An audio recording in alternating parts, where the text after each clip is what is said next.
Seit klein auf bin ich ein Sportfan. Es spielt ehrlich gesagt keine Rolle, was für eine Art von Sport. Ich kann mich für fast alles begeistern. Angefangen bei Dart, Golf oder Snooker, über alle Arten von Wintersportarten, hin zu den Klassikern wie Fußball, Eishockey oder neuerdings vor allem American Football. Und als Sportler oder mindestens Sportfreund weiss man, dass es neben Talent, viel Training und vor allem viel härter Arbeit noch etwas Wichtiges gibt, wo über Sieg und Niederlage entscheiden tut. Und das ist der Kopf. Und wenn ich so denke an die mentale Stärke, dann kommt mir immer der Tennisspieler Stanislav Wawrinka in den Sinn, wenn er in diesen Marathonspielen seinen Finger auspackt und da oben an tut und sagt, es spielt sich alles da im Oberstübli ab. Es spielt sich alles da oben ab. Oder ein anderes Beispiel, das mir in den Sinn kommt für mentale Stärke, ist noch gar nicht so lange her. Das ist das Spiel von Schweiz gegen Frankreich, wo im einen auf den anderen Moment eigentlich alles geändert hat. Zuerst ein verschossener Penalty, 2 schnelle Gegengol, nochmal ein Goal und schon haben wir innerlich abgeschrieben gehabt. Einmal so ist es mir gegangen, vielleicht auch dir. Aber nicht so die Schweizer Mannschaft. Angeführt von einem frisch blondierten Captain mit viel Willensstärke hat das Team nicht aufgehört, daran zu glauben, an ein Wunder, Sportwunder. Und tatsächlich, es ist wahr geworden und die Schweiz war so erfolgreich wie noch nie. Also im Sport entscheidet die mentale Stärke, die Gedanken, die man sich macht, über Sieg und Niederlage. Das ist aber nicht nur im Sport so, das ist auch im normalen Leben so, wie der folgende Videoclip uns zeigt.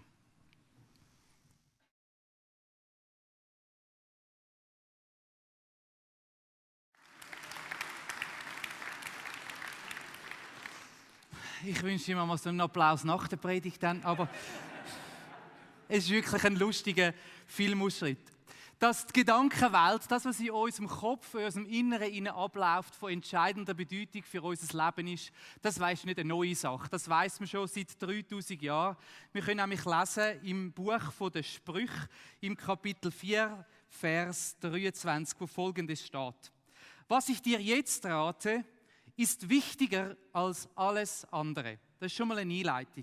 Was ich dir jetzt rate, ist wichtiger als alles andere. Achte auf deine Gedanken, denn sie entscheiden über dein Leben. Es gibt verschiedene Bibelübersetzungen, wo das bekannte Wort behüte dein Herz, wie sie in anderen Übersetzungen heißt, so übersetzen, dass es heißt, acht auf deine Gedanken. Oder wir könnten zusammenfassend sagen, dass die Sprüche uns Mut machen dazu, das, was in unserem Inneren hineingeht, die Gedanken, die in unserem Kopf in Runden drüllen, nicht einfach so gewähren zu lassen. Nicht einfach so das Innenleben von uns und unsere Gedankenwelt so wie die Hände wegtun und so tun und sagen, man überlässt sich das selber. Sondern die Bibel macht uns Mut, ja, sie fordert uns sogar dazu auf, dass sie sagt, übernimm Verantwortung für das, was in deinem Inneren, in deinen Gedanken passiert. Lass das nicht einfach so unkindert gewähren, sondern übernimm Kontrolle. Fang an Einfluss nehmen. Fang an steuern, was für Gedanken, dass in deinem Kopf sich dürfen hin und her bewegen. Es heisst, wenn ich kurz zusammengefasst, unterschätze nicht, was für einen grossen Einfluss das hat, wo niemand sieht, wo niemand hört, außer dir selber, dass es in dir hinein abgeht. Die Bibel sagt, es entscheidet über die Art und Weise, wie sich dein Leben wird weiterentwickeln. Es entscheidet, in welche Richtung, dass sich deine Entscheidungen werden weiterentwickeln. Im Jakobusbrief schreibt Jakobus, ist ein Bruder, wobei man muss sagen, eigentlich ein Halbbruder von Jesus. Sie haben zwar die gleiche Mutter gehabt, aber einen anderen Vater, wo an die Kirche schreibt, an die ersten Christen schreibt, ganz einen ähnlichen Gedanken. Und zwar lesen wir im Jakobus 1, 14-15. Es sind vielmehr unsere eigenen, selbstsüchtigen Wünsche, die uns immer wieder zum Bösen verlocken.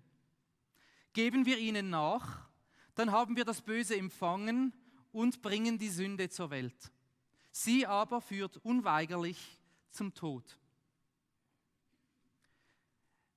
Es ist eigentlich eine Art ein Bild von einer Schwangerschaft, von einer Geburt, ein Bild von so einem Prozess, wo der Jakobus da braucht, um zu sagen, wie das Ganze funktioniert mit diesen Gedanken.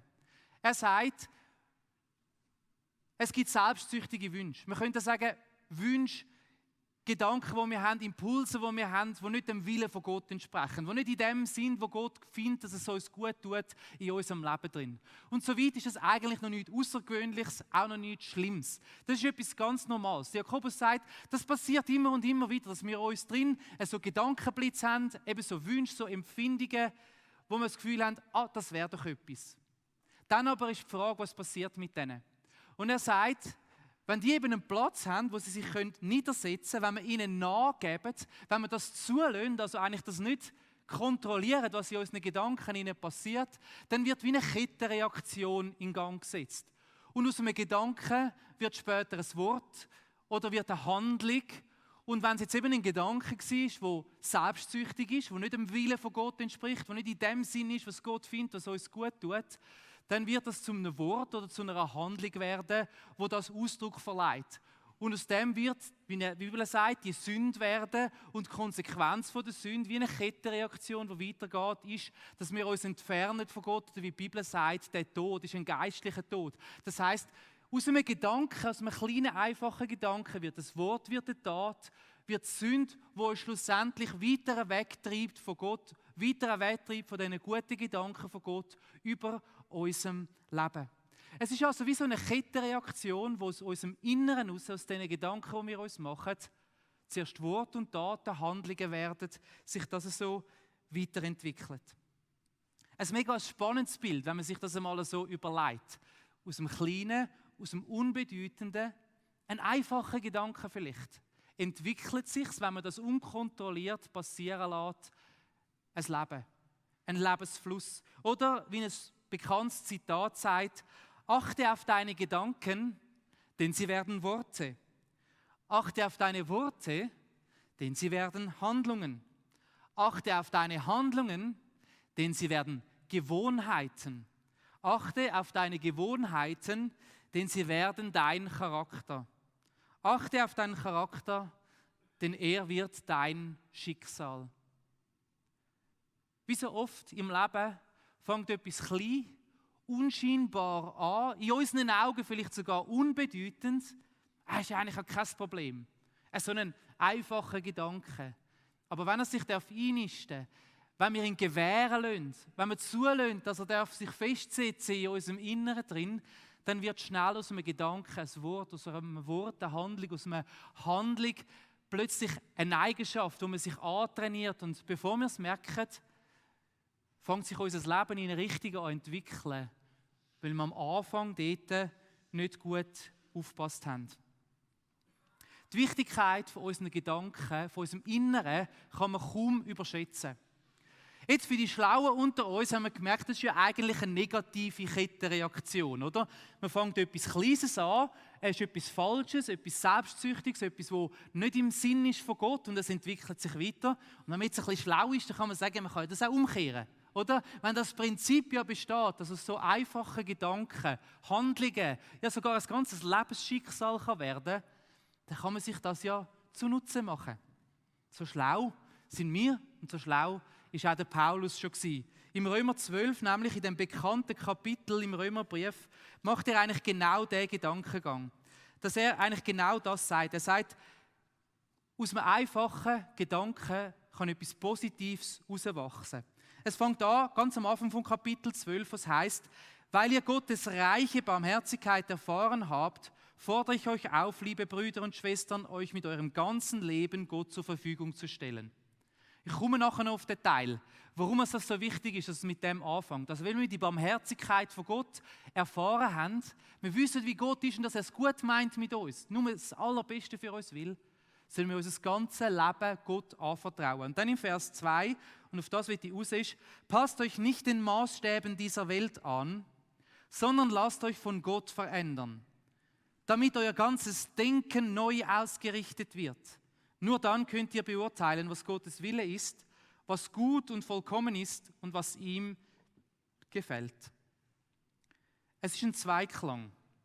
Ein Zweiklang, der eigentlich den Gedanken aufnimmt. Passt euch nicht den Maßstab von dieser Welt an, sondern lasst euch verändern, dass euer ganzes Denken umgestaltet wird. Es ist ein Zweiklang, den ich finde mega spannend, weil er aktiv und passiv da drin hat. Aber bevor wir jetzt in den Vers eintauchen, muss ich noch eine kleine Klammer machen. Und ich komme zurück zum Anfang mit dieser Barmherzigkeit. Bevor wir jetzt da drin hineingehen und ein einfaches Prinzip ableiten aus dem Vers, müssen wir uns bewusst sein, dass ohne Gnade von Gott gar nichts geht. Manchmal versucht man, sein Leben so auszuhebeln und hat das Gefühl, man hat alles selber im Griff. Und wenn es dann darum geht, Sachen, die man gesagt hat oder Sachen, die man gemacht hat, versuchen zu korrigieren mit dem, eben so schlechte Verhaltensmuster, dann landet man oft an einem Punkt, dass man merkt, es ist so schwierig, aus so etwas wieder rauszukommen. Es ist so schwierig, wenn man mal an dem Punkt gelandet ist, dass sich etwas einschleifen in unseren Gedanken, in unserem Charakter, in der Art und Weise, wie wir funktionieren, das wieder rauszubringen. Und das ist, was der Römerbrief am Anfang da auch machen will.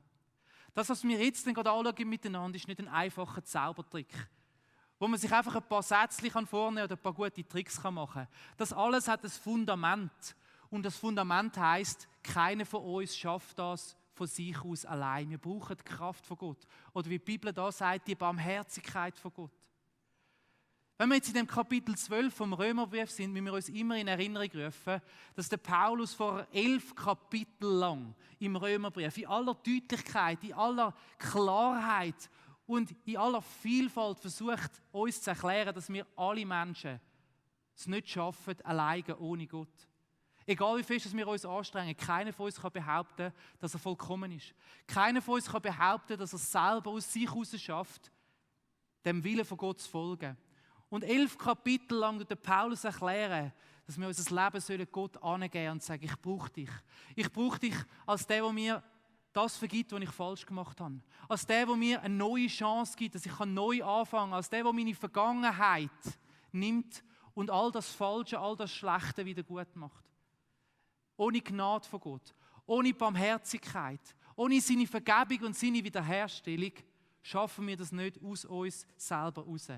11 Kapitel lang, in aller Deutlichkeit. Aber dann, wenn wir das begriffen haben, wenn sich das hineingesackt hat in unser Herz, wir brauchen den Gott, der uns eine neue Chance gibt, einen neuen Anfang mit uns möglich macht, dann gibt es mega viel in unserem Leben, das sich verändern kann. Auf der Basis von dem Prinzip, wo wir miteinander drin hineingehen. Passt euch nicht den Maßstäben dieser Welt an, sondern lasst euch von Gott verändern, damit euer ganzes Denken neu ausgerichtet wird. Es ist ein Zweiklang. Auf dieser Basis von der Gnade, auf dieser Basis vom Wirken von Gott. Das Erste ist etwas Aktives, was du machst, wo die Bibel dich herausfordert. Passt dich nicht den Maßstab von dieser Welt an. Das ist das, was wir gelernt haben. Behalt deine Gedanken unter Kontrolle. Acht sorgfältig darauf, was sich darf in deinem Inneren festsetzen. Acht sorgfältig darauf, was für Gedanken das Runden drehen in deinem Inneren, dass sich festsetzen, dass du nachgehst und sagst, okay, mit dem beschäftige ich mich. Und acht darauf, dass sie nicht diesen Maßstäben entsprechen, die eben nicht im Sinn von Gott sind, wie wir das schon hatten. Das ist der Teil, den du machen kannst. Und dann Hand in Hand ist eben das Zweite, wo an dir etwas passiert, wo du passiv bist. Dass du dich verändern lässt von dem Gott. Verändern lässt, dass dein Denken sich anfängt neu werden. Dass dein Denken sich anfängt anpassen an dem, was Gott über dein Leben denkt und will. Und so klein und unscheinbar, wie oft verheerungsvolle Entscheidungen anfangen, so klein und unscheinbar fängt in unserem Leben all das Gute oft auch an, wo dann später seine Frucht trägt. Vielleicht merkst du es am Anfang nur du. Vielleicht ist es ein einfacher Gedanke, wo du sagst, den nehme ich jetzt. Und lasse ihn von Gott in mein Herz massieren, in mein Herz drücken, bis ich ihn wirklich glaube. Und bis aus dem Gedanken heraus ein Wort werden, bis aus dem Gedanken heraus Handlungen werden, die ich tue. Bis aus dem Gedanken heraus Gewohnheiten, Routinen werden in meinem Leben. Bis aus dem einfachen Gedanken etwas wird, wo mein Schicksal, mein Leben positiv anfängt zu verändern. Es ist ein Zweiklang. Passiv, passt euch nicht an, aktiv, passt euch nicht an und passiv lasst euch verändern. Jetzt ist natürlich immer die grosse Frage, ja, wie passiert denn das? Das klingt jetzt so einfach und so simpel. Ich glaube, wir haben eine Rolle da drin, die wir übernehmen können und auch die finden wir in der Bibel. Im 2. Korinther 10, Vers 5 heißt es, alles menschliche Denken nehmen wir gefangen und unterstellen es Christus, dem es gehorchen muss. Es ist also nochmal die Aufforderung, die der Paulus da an anderer Stelle macht und allen Menschen sagt, alles, was du denkst, das musst du kontrollieren. Also nimm dir Zeit, acht darauf, dass das, was du dir überlegst, immer und immer wieder wie packst, analysierst, anschaust und sagst, ist es gut oder ist es nicht gut? Und versuch das immer unter dem Maßstab von Jesus zu messen. Also übernimm Verantwortung für das, was du denkst. Lass nicht einfach das in deinem Kopf hin und her Ping-Pong spielen, bis sich das festsetzt, sondern kümmere dich darum, bist achtsam. Und dann geht es im Kolosserbrief noch einen Schritt weiter, was heißt, ja, richtet eure Gedanken auf Gottes himmlische Welt und nicht auf das, was diese irdische Welt ausmacht. Und dann, wenn wir die Gedanken haben, dann können wir sie anfangen, aktiv prägen. Wir können anfangen, aktiv gute Gedanken einpflanzen in unser Innere, uns mit denen zu beschäftigen, unser Denken auf die guten Sachen auszurichten, ganz bewusst das zu nehmen in unseren Fokus und uns Gedanken über das Gute zu machen, damit es sich anfängt festzusetzen in unserem Inneren. Wie ich das konkret mache, ist folgendermaßen: Das Erste, was ich glaube, was wir machen können, damit wir das machen können, ist Gott, sein Wesen und sein Handeln, sein Wille immer besser kennenzulernen. Das heisst, wenn wir uns mit Gott auseinandersetzen, mit dem, wie er funktioniert, mit dem, was er gut findet und was er nicht gut findet, wenn wir uns anfangen, mit dem auseinandersetzen, was Gottes Gedanken über mein Leben sind, über das Leben der Menschen, über das Leben der Welt, dann gibt uns das immer wieder so Punkte, wo wir anfangen können, Gedanken rauszunehmen. Das ist oft mega unspektakulär. Also ich bin jetzt auch nicht so der dann durch die Gegend durchläuft und plötzlich aus dem Nichts raus höre ich die grosse Stimme oder das Flattern, den Brief vom Himmel, wo dann alles klar ist. Aber ich bin aufmerksam, wenn ich in der Bibel hineinlese. Ich bete vorher und sage, Jesus, red du zu mir. Erklär mir, um was es geht. Ich bin aufmerksam drin, wenn ich in eine Predigt hineinhocke, wenn ich einen Podcast höre. Und immer wieder gibt es so Aussagen, und ich merke so ein bisschen, das passt jetzt zu meinem Leben. Das ist so ein guter Gedanke, den ich behalten will. Und wenn man so einen über den Weg läuft, dann packe ich ihn richtig mit beiden Händen und ich nehme ihn in mein Leben hinein. Ich schreibe ihn auf, in einem Notizbuch, in meinem Handy. Ich mache mir oft so Bildschirmhintergründe auf meinem Telefon, wo ich dann eben so einen Bibelvers oder so einen Gedanken anschreibe.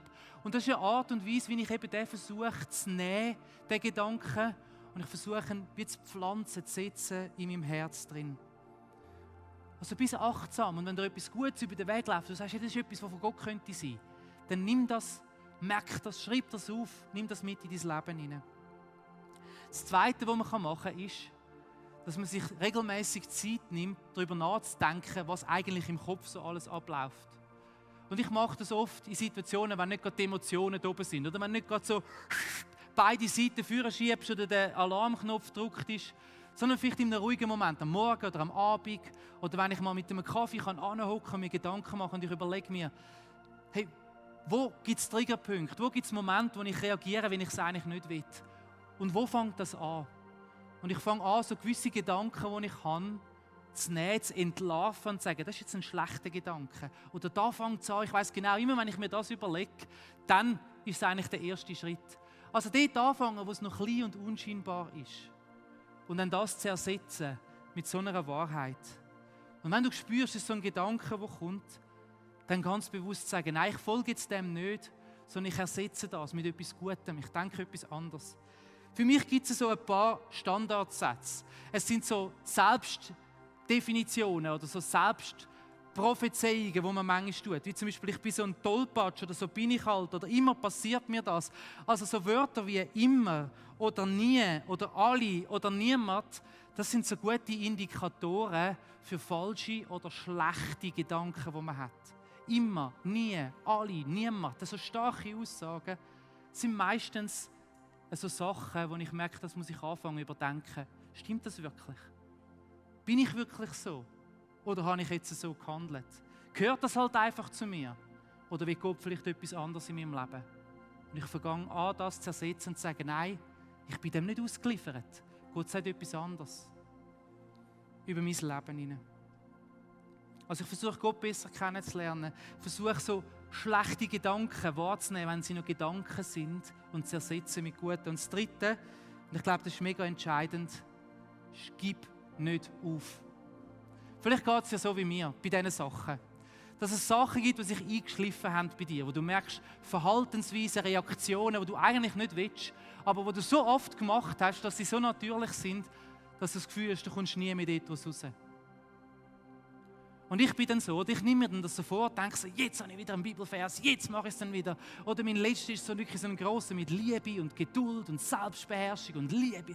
Und dann habe ich mir das so vorgenommen, oder? Und du probierst es zweimal und es klappt zweimal nicht und dann geht es einfach so wie mir. Ich denke, also gut, komm, blass mir doch in die Schuhe. Ich habe es probiert, ich habe alles versucht. Komm, ich gebe so schnell auf. Ich rühre so schnell in den Wind. Aber oft ist es doch so, dass was lange Zeit hat, um sich einschleifen in unseren Gedanken, in unseren Handlungen, in unseren Gewohnheiten, in unserem Charakter, dass nicht alles von dem, vom einen auf den anderen Moment gerade wieder retour gebaut ist. Und dass wir mit viel Fleiss, aber auch mit viel Geduld und mit dieser Barmherzigkeit von Gott, dass er uns nicht verurteilt, erinnern wir uns daran. Zuerst fängt es an, wir alle schaffen es ja eh nicht alleine und wir brauchen ihn. Und ich muss immer wieder gnädig zu mir selber sein und sagen, Jesus, jetzt habe ich es wieder nicht geschafft. Jetzt habe ich wieder überreagiert. Jetzt bin ich wieder drin hineingeschaltet, voll. Ich sage, es tut mir leid, ich kehre um, ich fange nochmal neu an. Und ich fange wieder an, das neu zu ersetzen. Und wisst ihr, was ich beobachte? Dass du nicht immer wieder bei Null anfängst. Das war so mein Gefühl, oder? Du probierst, du gibst dir Mühe, es geht 3 Tage lang und nachher so, pff, nein, und dann fängst du wieder bei Null an. Und dann probierst du es, und nächstes Mal schaffst du es 4 Tage noch, pff, und fängst du wieder bei Null an. Und dann probierst du es und dann schaffst du es nur noch 1 Tag, weil du irgendwie gerade einen schlechten Tag hast und pff, fängst du wieder bei Null an. Aber Gnade und Vergebung von Jesus heisst, es geht eben nicht immer wieder zurück auf Null. Sondern du kannst dort aufstehen und weitergehen, wo es jetzt war. Und weil er an dir wirkt, seine Kraft, die dein Leben verändert, gelingt es dir über die Zeit, über die Tour hinweg, dass sich die guten Verhaltensmuster zu Gewohnheiten anfangen zu verändern.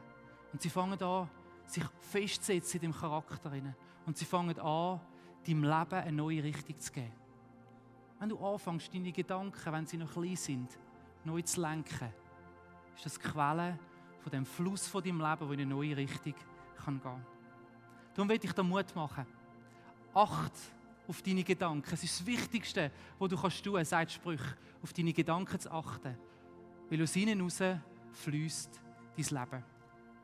Wir beten miteinander. Jesus, ich danke dir von ganzem Herzen, dass all das, was wir jetzt heute Morgen gehört haben, auf dem Fundament von deiner Gnade und Vergebung steht. Weil wenn ich es allein müsste, ich wäre hoffnungslos verloren. Ich merke es manchmal, habe ich das Gefühl, es ist wie so ein Gummiseil, das angemacht ist an meinem Rücken. Aber deine Kraft, deine Vergebung, deine Versöhnung ist mächtig genug, um alle Ketten zu sprengen, um alle Gummiseile durchzuschneiden, um uns freisetzen und um unserem Leben einen neuen Weg zu geben. Jesus, schenk du mir, schenk jedem Einzelnen von uns Geduld, wenn es nicht so schnell geht, wie wir uns das wünschen. Schenk uns Beharrlichkeit, dass wir nicht aufgeben, weil wir das Ziel vor Augen haben. Schenk uns die mentale Stärke wie die von diesen Profisportlern, die auch gegen unscheinbare Quoten sagen, aber ich gebe trotzdem mein Bestes, ich glaube daran, dass es möglich ist. Und schenk uns vor allem deine Kraft, die uns tagtäglich hilft, immer wieder neu aufzustehen und unsere Gedanken zu verändern. Amen. Vielleicht gehörst du zu den Menschen, die gar nicht so einen Draht haben zu dem Gott. Die sagen, ich habe das noch nie in meinem Leben erlebt, wie der Gott mir näher kommt. Ich habe noch nie erlebt, wie er meine Vergangenheit wieder gut macht. Dann gibt es eine gute Nachricht. Die gute Nachricht ist das, was wir heute Morgen gehört haben, dass die Kraft von Gott für jeden zugänglich ist, wenn er das will.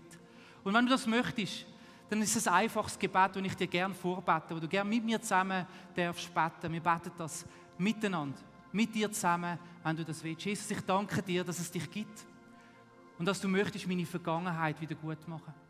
Ich danke dir, dass ich all mein Versagen darf von dir anlegen und dass ich nicht perfekt sein muss, sondern dass du mich so nimmst, wie ich bin.